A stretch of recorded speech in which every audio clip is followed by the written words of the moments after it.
வணக்கம். நீங்கள் இணைந்திருப்பது ஜெஃப்னா கிளரியின் மதிய நேர பிரதான செய்திகளுடன். முதலில் தலைப்புச் செய்திகள்.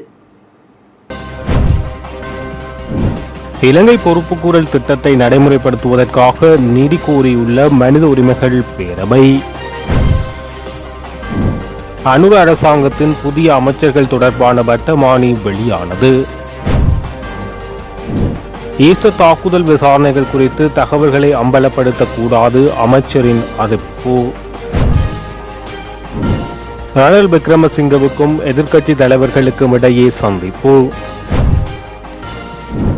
தலைவர் பிரபாகரன் உயிருடன் இருந்திருந்தால் சர்ச்சையை கிளப்பும் சரத் பொன்சேகா.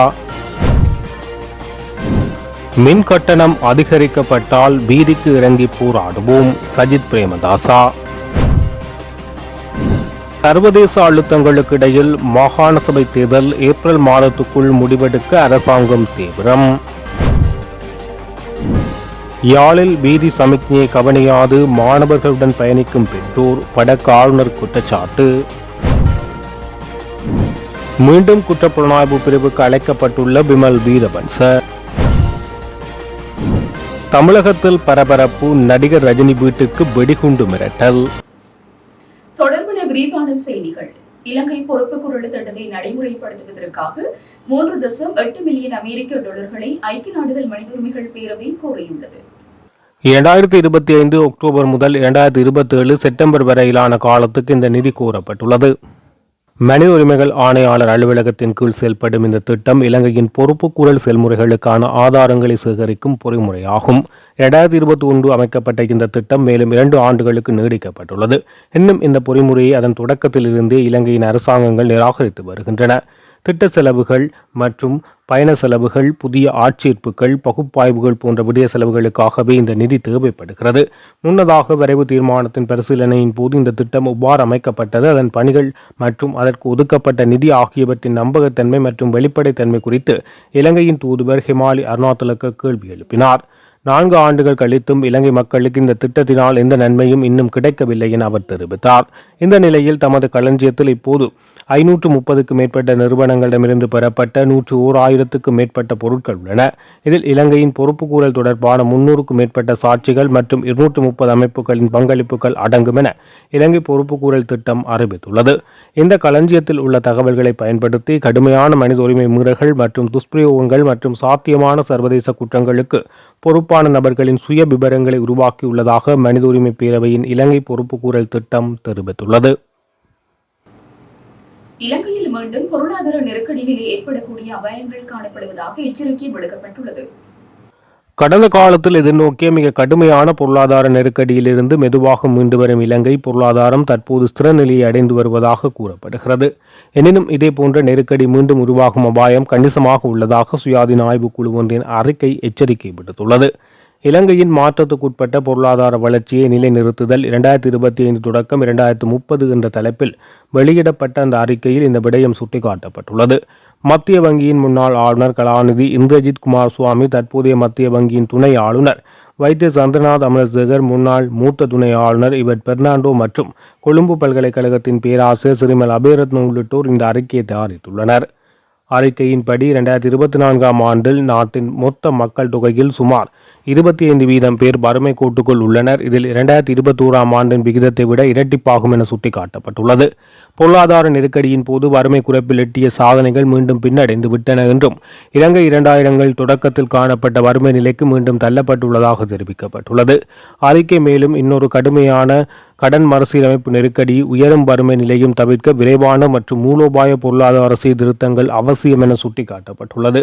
உலக பொருளாதார மந்த நிலை மற்றும் வர்த்தக பதற்றங்கள் அதிகரிக்கும் சூழலில் கடன் அழுத்தத்தால் பாதிக்கப்படும் இலங்கை பொருளாதாரம் மீண்டும் ஆபத்துக்குள்ளாகும் வாய்ப்பு இருப்பதாக எச்சரிக்கை விடுக்கப்பட்டுள்ளது. தேசிய மக்கள் சக்தி அரசாங்கத்தின் முதலாவது அமைச்சரவை மாற்றம் தொடர்பான வர்த்தமானி நேற்றிரவு வெளியிடப்பட்டுள்ளது. ஜனாதிபதியின் செயலாளர் NS குமநாயகவினால் இந்த வர்த்தமானி அறிவிப்பு வெளியிடப்பட்டுள்ளது. இதில் திருத்தம் செய்யப்பட்ட அமைச்சர்கள் மற்றும் பிரதி அமைச்சர்கள் பதவி நிலைகள் தொடர்பான விடயங்கள் உள்ளடக்கப்பட்டுள்ளன. கடந்த 10ஆம் தேதி மேற்கொள்ளப்பட்ட அமைச்சரவை திருத்தத்தின்படி 3 அமைச்சர்கள் மற்றும் 10 பிரதி அமைச்சர்களுக்கான பதவிகள் ஜனாதிபதி அனுகுமார் திசாநாயக்கவினால் வழங்கப்பட்டமை குறிப்பிடத்தக்கது. உயிர்த்த ஞாயிறு தற்கொலை தாக்குதல் விசாரணைகள் குறித்த தகவல்களை அம்பலப்படுத்தக்கூடாது என நீதியமைச்சர் ஹர்ஷன நாணயக்கார தெரிவித்துள்ளார். விசாரணைகள் தொடர்ந்து முன்னெடுக்கப்பட்டு வருவதனால் இவ்வாறு தகவல்களை வெளியிடக்கூடாது என அவர் வலியுறுத்தியுள்ளார். விசாரணைகள் குறித்த தகவலை வெளியிடுமாறு பாராளுமன்றத்தினால் உத்தரவிடக்கூடாது எனவும் அவர் கூறியுள்ளார். அடிப்படையில் விசாரணைகளை சீர்குலைப்பதற்கு சிலர் முயற்சிப்பதாகவும் அதற்கு இடமளிக்க கூடாது எனவும் அவர் தெரிவித்துள்ளார். உயிர்த்த ஞாயிறு தற்கொலை தாக்குதல்களின் பிரதான சூத்திரதாரியை அரசாங்கம் வெளிப்படுத்த வேண்டும் என ஐக்கிய மக்கள் சக்தியின் பாராளுமன்ற உறுப்பினர் தாசரி ஜெயசேகர் அண்மையில் கூறினார். இந்த கோரிக்கைக்கு பதிலளிக்கும் வகையில் அமைச்சர் கஸ்தன நாணயக்கார இந்த விடயத்தை தெரிவித்துள்ளார். முன்னாள் ஜனாதிபதியும் ஐக்கிய தேசிய கட்சியின் தலைவருமான ரணில் விக்ரமசிங்கவுக்கும் எதிர்க்கட்சிகள் பலவற்றின் தலைவர்களுக்கும் இடையே நேற்று விசேட கலந்துரையாடல் நடைபெற்றுள்ளது. கொழும்பு புலவர் வீதியில் அமைந்துள்ள முன்னாள் ஜனாதிபதியின் அலுவலகத்தில் இந்த கலந்துரையாடல் நடைபெற்றது. பொதுஜன ஐக்கிய முன்னணியின் தலைவர் ஆண்ட்ரோ பிரியதர்சன யாப்பா, விபத்துறைகள் உரிமையவின் தலைவர் உதய கமன்புல, ஸ்ரீலங்கா பொதுஜன பெரமுனவின் சஞ்சீவ் எதிரிமன்ன மற்றும் பலர் இந்த கலந்துரையாடலில் கலந்து கொண்டனர். தற்போதைய அரசாங்கம் நவம்பர் மாத நடுப்பகுதியில் ஒரு வருடத்தை நிறைவு செய்யவுள்ள நிலையில் அரசாங்கத்துக்கு எதிராக நடத்தப்படும் போராட்டம் குறித்து விவாதிக்க இந்த கூட்டம் கூட்டப்பட்டது. இதன்படி அடுத்த மாதம் அரசாங்கத்துக்கு எதிராக நடத்தப்படவுள்ள போராட்ட அமைப்பு நடவடிக்கை மற்றும் தற்போதைய அரசு நிலைமை குறித்து விரிவாக விவாதிக்கப்பட்டுள்ளது. அதன்படி அடுத்த மாதம் அரசாங்கத்துக்கு எதிராக நடத்தப்படவுள்ள போராட்ட அமைப்பு நடவடிக்கைகள் தொடர்பாக இந்த இடத்தில் கலந்துரையாடப்பட்டதாக தெரிவிக்கப்படுகிறது. 2005 ஆண்டு ஜனாதிபதி தேர்தலில் வடக்கு கிழக்கு மக்கள் வாக்களிக்காமல் இருப்பதற்கு தமிழீழ விடுதலை புலிகளுக்கு பணம் வழங்கப்பட்டதாக ஃபீல்ட் மார்ஷல் சரத் பொன்சேகா தெரிவித்துள்ளார். நேற்று இடம்பெற்ற ஊடகவியலாளர் சந்திப்பில் கலந்து கொண்டு கருத்து தெரிவிக்கும் போது அவர் இவ்வாறு தெரிவித்தார். அவர் மேலும் தெரிவிக்கையில், யுத்த காலத்தில் எங்களுக்கு சீனாவிலிருந்து தோட்டாக்கள் வழங்குவது நிறுத்தப்பட்ட பிறகு எங்களிடம் பீரங்கி தோட்டாக்கள் தீர்ந்துவிட்டது. நிலைமை குறித்து பாதுகாப்பு செயலாளர் கோட்டபய ராஜபக்சவிடம் தெரிவித்தோம். அதற்கு அவர், சீனாவிலிருந்து தோட்டாக்களை கடனாகவே இறக்குமதி செய்கிறோம், எனவே அவர்கள் அவற்றை அனுப்பவில்லை என்றால் எங்களுக்கு ஒன்றும் செய்ய முடியாது என்றார். அதன் பிறகு பசில் ராஜபக்சவுடன் கலந்துரையாடல்களுக்கு பிறகு அவர் ஒரு தொலைபேசி அழைப்பை மேற்கொண்டு பிபி ஜெயசுந்தரவுக்கு சொன்னார். ஒரு தேவை ஒன்று உள்ளது, உடனடியாக இராணுவ தளபதிக்கு $100 மில்லியன் வழங்குமாறு கூறினார். 5 நிமிடத்தில் அவர் அதனை செய்தார். இதன் பிறகு 1 மணி நேரம் வரையில் ஒரு நட்பு ரீதியான கலந்துரையாடல் பசிலுடன் இடம்பெற்றது. 2005 ஆண்டில் வடக்கு தமிழ் மக்கள் ஜனாதிபதி தேர்தலில் வாக்களிக்காமல் இருப்பதற்கு புலிகள் அமைப்பு பயன்படுத்தப்பட்டதாக பசில் ராஜபக்ச ஒப்புக்கொண்டார். ஜனாதிபதி தேர்தலில் வடக்கு மக்கள் வாக்களிக்காமல் இருப்பதை அவர்கள் உறுதி செய்ததோடு அதற்காக நாங்கள் என்ன செய்ய வேண்டும் என கேட்க கடற்புலிகள் பயன்படுத்தும் டூரா வகை படகுகளுக்காக மலேசியாவுக்கு பணம் வழங்க வேண்டும் எனவும் அதற்காக $2 மில்லியன் வழங்குமாறும் கூறியுள்ளனர். அதற்கமைய அந்த அமைப்புக்கு நிதி உதவி வழங்கப்பட்டது. அது வெளிநாடு ஒன்றில் வைத்து வழங்கப்பட்டது. அந்த நாடு எது என்பதை நான் இங்கு குறிப்பிட விரும்பவில்லை. அதிலிருந்து தாக்குதல் படைகள் வந்து எங்களை தாக்கின. ஏராளமான கடற்படை வீரர்கள் இறந்தனர். இவர்கள் செய்தது தேச துரோக செயல் இல்லையா? மஹிந்த ராஜபக்சவின் மகன் கடற்படையில் பணியாற்றிய போதிலும் அவர் கடலுக்கு சென்று யுத்தம் புரியவில்லை என தெரிவித்துள்ளார். நாட்டில் மின்சார கட்டணம் அதிகரிக்கப்பட்டால் போராட்டங்கள் வெடிக்கும் என எதிர்க்கட்சித் தலைவர் சஜித் பிரேமதாஸ் எச்சரிக்கை விடுத்துள்ளார். ஐக்கிய மக்கள் சக்தியின் தலைமை செயலகத்தில் டி.எஸ். சன்னாயக்க அரசியல் கற்கை பீடத்தின் திறப்பு விழா எதிர்க்கட்சித் தலைவரும் ஐக்கிய மக்கள் சக்தியின் தலைவருமான சையத் பிரேமதாசவின் பங்கேற்புடன் இடம்பெற்றது. இதன்போது அவர் இந்த எச்சரிக்கை ஒன்றை விடுத்தார். அரசாங்கம் நாட்டு மக்களுக்கு நற்செய்தி ஒன்றை வழங்க தயாராகி வருகிறது. மீண்டும் மின்சார கட்டணத்தை அதிகரிப்பதுதான் அந்த நற்செய்தி. இந்த மின்சார கட்டணம் அதிகரிக்கப்பட்டதாக கூடாது என நாம் பிரார்த்திக்கின்றோம். அரசாங்கம் ஏதோ ஒரு வகையில் மின்சார கட்டணத்தை மீண்டும் அதிகரித்தால் ஐக்கிய மக்கள் சக்தியினராகி நாம் மக்களிடம் வீதிக்கு இறங்குவோம். இதற்கு எதிராக நாம் வீதியில் இறங்கி நடவடிக்கை எடுப்போம். மின்சார கட்டணம் அதிகரிக்கப்பட்டால் வீட்டு பொருளாதாரத்தில் தாய்மார்களும் பெண்களும் தான் அதிகம் பாதிக்கப்படுவார்கள். அரசாங்கத்தின் இந்த மோசமான கொள்கைகள் தோற்கடிக்க நாம் நடவடிக்கை எடுப்போம் என தெரிவித்துள்ளார். பல ஆண்டுகளாக தாமதமாகி வந்த மாகாண சபை தேர்தலை அடுத்த ஆண்டு மார்ச் மாத இறுதியில் அல்லது ஏப்ரல் மாத முதல் வாரத்தில் நடத்துவதற்கு அரசாங்கம் தீவிரமாக திட்டமிட்டு வருகிறது. நாட்டின் தற்போதைய அரசியல் மற்றும் பொருளாதார சூழல்கள், குறிப்பாக சர்வதேச நாணய நிதியத்தின் நிபந்தனைகள் ஆகியவற்றின் பின்னணியில் இந்த தேர்தல்களை விரைவாக நடத்தி முடிப்பதற்கான நிர்பந்தம் அரசாங்கத்திற்கு ஏற்பட்டுள்ளது. அத்துடன் ஐக்கிய நாடுகள் மனித உரிமை பேரவையின் முக்கியமாக மார்ச் அமர்வுகளுக்கு முன்னதாக தேர்தல் அறிவிப்புகளை வெளியிடுவது மற்றும் சர்ச்சைக்குரிய பயங்கரவாத தடுப்பு சட்டத்தை ரத்து செய்வது போன்ற முக்கிய சர்வதேச இணக்க தீர்மானங்களை அரசாங்கம் எடுக்க உள்ளது. ஜனாதிபதி தேர்தலுக்கு பிறகு பொது தேர்தல், உள்ளூராட்சி மன்ற தேர்தல் மற்றும் மாகாண சபை தேர்தல் நடாத்தப்படும் என ஜனாதிபதி அனுகுமார திசாநாயக்க முன்னர் அறிவித்திருந்தாலும் கடந்த உள்ளூராட்சி மன்ற தேர்தலில் ஏற்பட்ட எதிர்பாராத முடிவுகளை தொடர்ந்து மாகாண சபை தேர்தலை ஒத்திவைக்கும் முடிவை அரசாங்கம் எடுத்திருந்தது.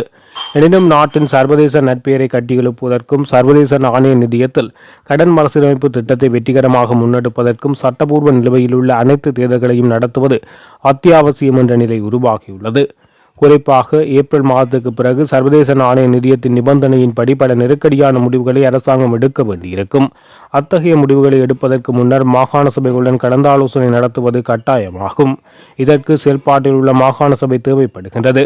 எனவே சர்வதேச பொருளாதார அழுத்தங்களும் ஜனநாயக கடமைகளும் இணைந்து இந்த தேர்தலை விரைவுபடுத்தும் காரணியாக அமைந்துள்ளதாக சுட்டிக்காட்டப்பட்டுள்ளது.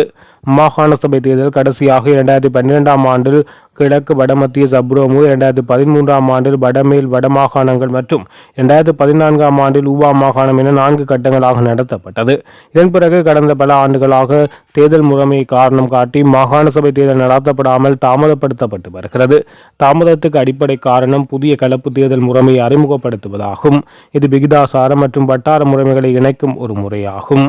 புதிய முறைமைக்கேற்ற எல்லைகளை மறுசீரமைப்பதற்கு அப்போதைய ஜனாதிபதி மைத்ரிபால சிறிசேனவால் மஹிந்த தேசப்பிரிய தலைமையிலான 5 பேர் கொண்ட குழு 2017இல் நியமிக்கப்பட்டது. இக்குழு 2018 மார்ச் மாதம் தனது அறிக்கையை சமர்ப்பித்து புதிய முறைமைக்கான விரிவான பரிந்துரைகளை வழங்கியது. துரதிர்ஷ்டவசமாக இக்குழுவின் அறிக்கை பாராளுமன்றத்தில் சமர்ப்பிக்கப்பட்ட போது புதிய தேர்தல் முறையை அமுல்படுத்துவதற்கான சட்டம் மூலம் நிறைவேற்றப்படாமல் அறிக்கை நிராகரிக்கப்பட்டது. இந்த சட்ட சிக்கல் காரணமாகவே மாகாண சபை தேர்தல் இன்று வரை ஸ்தம்பித்துள்ளமை குறிப்பிடத்தக்கது. யாழ்ப்பாணத்தில் வேம்படி சந்தையில் உள்ள சமிஞ்சை விளக்கு பகுதியில் பாடசாலை நேரங்களில் சமிஞ்சையை கவனிக்காது பெற்றோர் மாணவர்களுடன் பயணிப்பதாக வடக்கு மாகாண ஆளுநர் நா. வேதநாயகம் தெரிவித்துள்ளார். அத்துடன் காணி மோசடிகளில் ஈடுபட்டவர்களுக்கு எதிராக போலீசார் நடவடிக்கை எடுத்தமையை வரவேற்ற ஆளுநர் அதனைத் தொடர்ந்து முன்னெடுத்து செல்லுமாறு வலியுறுத்தினார். வடக்கு மாகாணத்தின் போலீஸ் உயர் அதிகாரிகள் 5 மாவட்டங்களது மாவட்ட செயலர்கள் மற்றும் ஆளுநர் இடையிலான கலந்துரையாடலில் ஆளுநர் செயலகத்தில் இடம்பெற்ற போது அவர் இதனை சுட்டிக்காட்டினார். காவல்துறையினரின் நடவடிக்கைகளில் முன்னேற்றம் இருக்கிறது. ஆனாலும் இன்னமும் சில காவல் நிலையங்களில் மக்களின் முறைப்பாடுகள் ஏற்க மறுக்கின்ற சம்பவங்கள் இடம்பெறுகிறது. மக்கள் நம்பிக்கை வைக்கக்கூடிய வகையில் காவல்துறையினரின் நடவடிக்கைகள் அமைய வேண்டும். பாடசாலை நேரங்களில் கனரக வாகனங்கள், நெரிசல்கள் மற்றும் விபத்துக்கள் ஏற்படுகின்றன. பாடசாலைகளுக்கு முன்பாக போலீசார் கடமையில் உள்ள போதும் வீதிகளில் நெரிசல் காணப்படுகிறது. அவற்றை கட்டுப்படுத்துவதற்கு மேலதிக போலீசார் கடமையில் ஈடுபடுத்தப்பட வேண்டும். அதே போன்று பாடசாலைகளுக்கு அண்மையான வீதிகளில் கனரக வாகனங்கள் தரித்து நிற்பதை தடுப்பதற்கும் நடவடிக்கை எடுக்க வேண்டும் என தெரிவித்துள்ளார். யாழ்ப்பாணம் வேம்படி சந்தையில் உள்ள சமிக்ஞை விளக்கு பகுதியில் பாடசாலை நேரங்களில் சமிக்ஞையை கவனியாது பெற்றோர் மாணவர்களுடன் பயணிக்கின்றனர்.